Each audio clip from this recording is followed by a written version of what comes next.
Okay, class, picking up where we left off at, we will start the unpaid balance method on page 240. It says one way that banks calculate finance charges on a credit card is the unpaid balance method.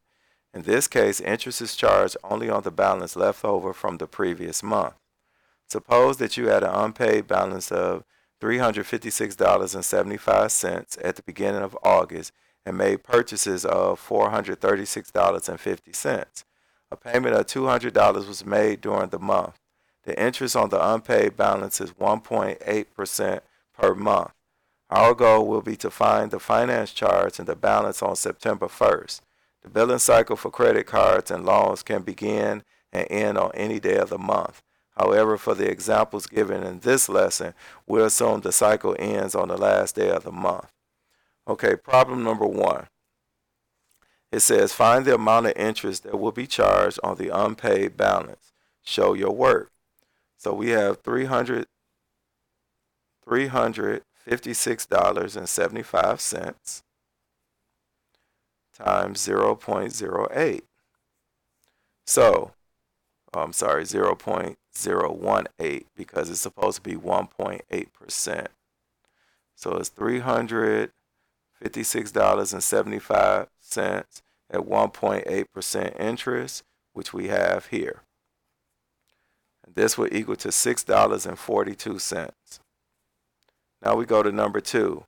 Use your answer from question 1 and the information about payments and purchases to find the new balance on the card. Show all work again.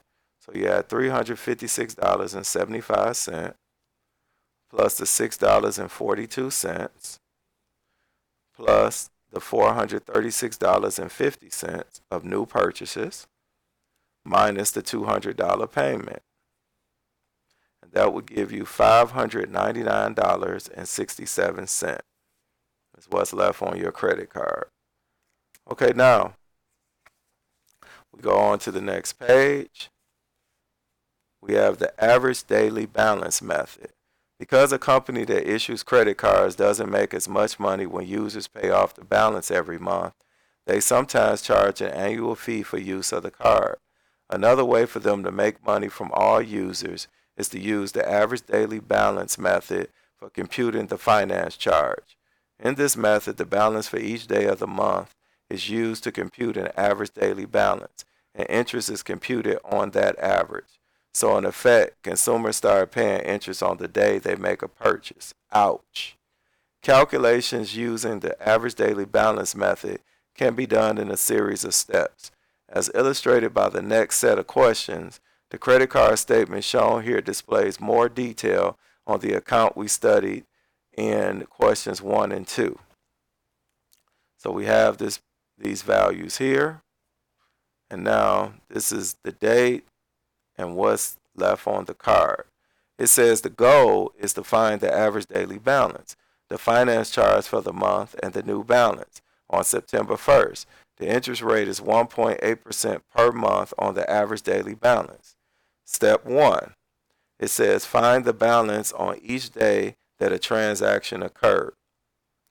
It says write the new balance next to each day listed below in the first blank. Ignore the second blank for now. So we have $356.75. So now, after we add on the $59.95, that will give us $416.70. Then we would add on the $223.75, so that would give us $640.45.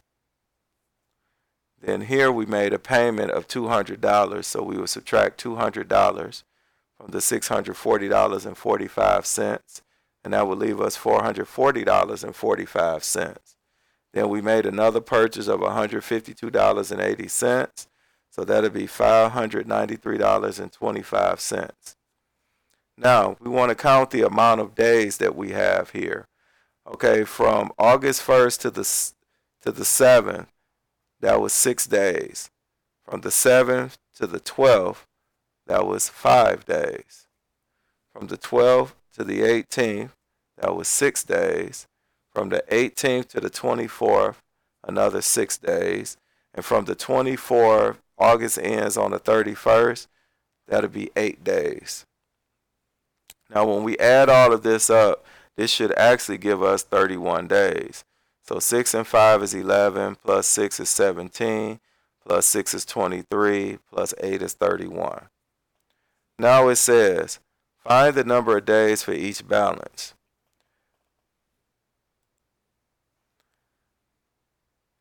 How many days was the balance $356.75? We listed that as 6. Using the same idea, fill in the second blank next to each balance above with the number of days that the balance was at that amount. I guess we actually did that a little earlier, so we already counted up the days here. Make sure the total number of days adds up to 31 days, which is the number of days in August. So we already covered problem number 4. Okay, now we turn over to problem number 5. It says it says step 3, multiply each balance by the number of days and add these products. Copy the first 2 columns in the table below from your answers on the previous page. Then multiply to fill in the last column. Then add your results. Okay, so we have here the balance. We'll rewrite what we wrote on the previous page. So we'll write all of those balances.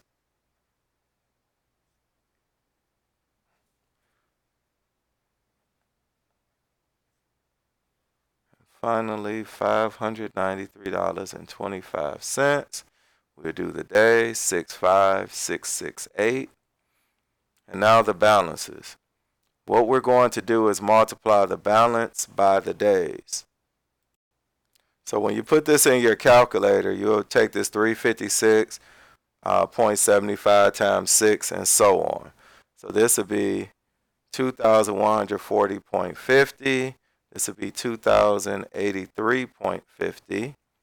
This would be 3,842.70. And of course, this is all in dollars. This would be $2,642.70. This would be $4,746. And then your sum would be $15,455.40. Now it says divide by the total number of days to get the average daily balance for the month. Divide your sum from question 5 by the number of days in August. This gives you the average daily balance for the account. So it'll be 15,455.40 divided by 31 days, which will give us $498.56. Now, for number 7, which is step 5, it says find the finance charge by calculating the amount of interest on the average daily balance. Recall that interest on the card is 1.8% per month. How much interest would be due on the average daily balance? So we'll have $498.56 and multiply by 0.018, which is 1.8%, which is $8.97.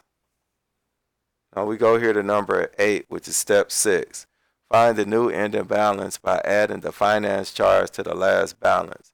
Find the final balance that would appear on the next statement. So you have $593.25 plus $8.97, and that would equal to $602.22. So this is how much, if you wanted to pay the credit card off, how much you would have to pay at the end of the month. Okay, now we're about to go to the next page. To be problem number 9. It says here, each month when you get a credit card statement, there's a minimum payment that must be paid. Before 2003, these minimum payments had shrunk to the point that they didn't even cover the interest for the month. So if a cardholder paid just the minimum payment, the balance would continue to rise. In response to a public outcry, the federal government set new regulations in 2003 requiring credit card companies to set the minimum payment high enough that it covers the interest for the month, as well as part of the principal balance. The exact minimum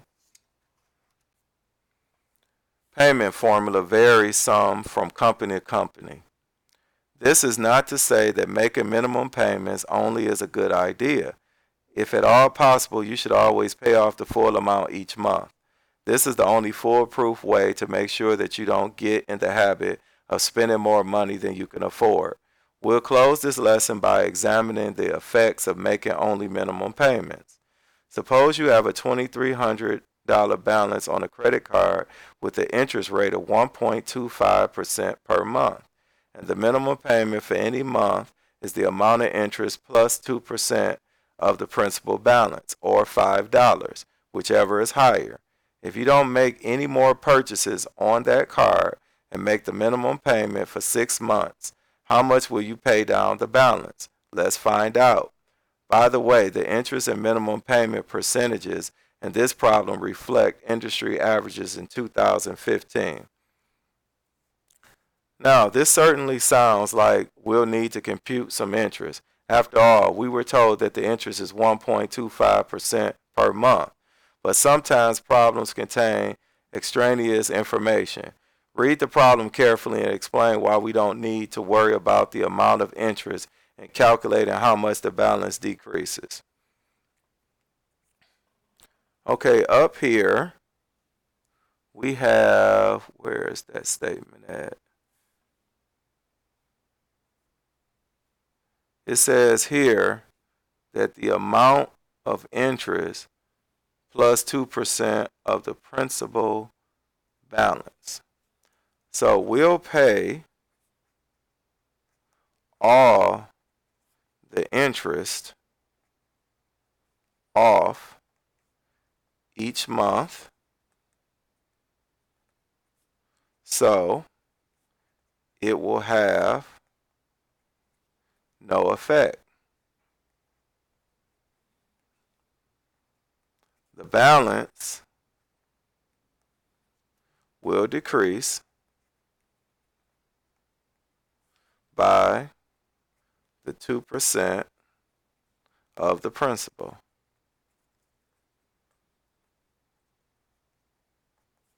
So that is the statement, and this is what we wrote here.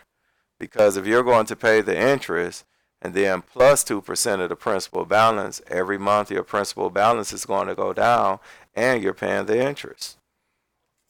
So now we move on to problem 10. It says, in fact, what really matters is that the balance is going to decrease by 2% each month. Use this fact to find the new balance after 1 month. So we have 2,300. We multiply by 0.98. Now remember, the 2,300 is what we're starting with. And remember, 2% is going to be taken off.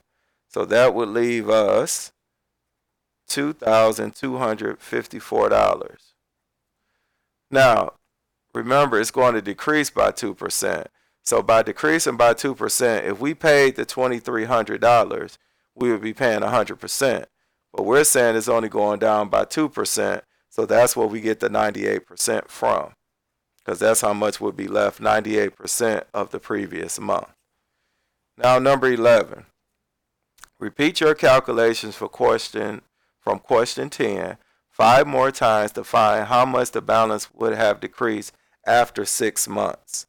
So what I want to do, I know it said 5 more times, but let's write what we wrote here first from problem 10. So the first month, it'll be 2,300 times 0.98, which we did here, which would be 2,254. So then we would do 2 months. We will have the 2,254 times 0.98, which would give us $2,208.92. So at the third month, or 3 months. Now this is only paying the minimum balance. So that's why it's going down at a very small rate here. So this will leave us $2,164.74. Okay, 4 months. We would take the $2,164.74, multiply by 0.98, and that would leave us $2,079.02. Oh, actually, no. That would leave us $2,121.45. Okay, at 5 months, we would take that $2,121.45 and multiply by 0.98, and that would give us $2,079.02. And then finally, for the 6th month, or 6 months into, we would have $2,079.02 times 0.98, which would give us $2,037.44. This is how much we will have left on the credit card after 6 months. Okay, now we go here to problem number 12. It says, just make a guess. How long do you think it would take to pay off the full balance at this rate? Discuss, then ask your instructor to give their thoughts on the question. Okay, so we have y is equal to, now I would tell you all this. This would be how I would set the problem up. I would set it up as 2300 times 0.98 to the x. Now we did exponential decay, which is this formula here. This would be the formula that we would use. So we could put this in our calculator. Let me pull up the calculator here.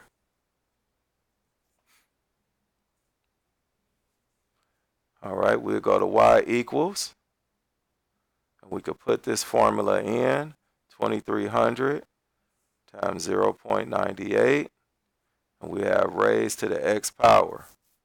Now we could go to second and go to our table. Okay, I have to fix my table really quick.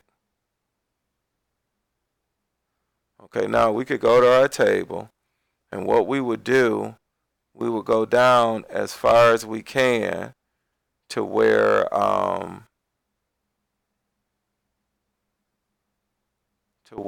it would get as close to 0 as possible.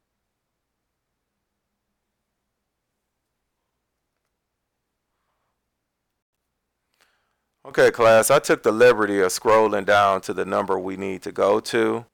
So it'll be about 304 months. Now, the reason why it's about 304 months, if you see here at 304 months, it'll be about $4.95 left. But remember, I did say going closer to 0, but then I forgot that we're making the minimum payments. And when they told us when we make our minimum payments, it would be that minimum payment formula or $5, whichever one is greater. So once we get below $5 and we get the amount closest to $5, the next month we will have to pay it off because they said we would pay that or $5. So it'll be about 304 months to about $5 and pay it off. So that would be the answer for number 12, and that is it for this section.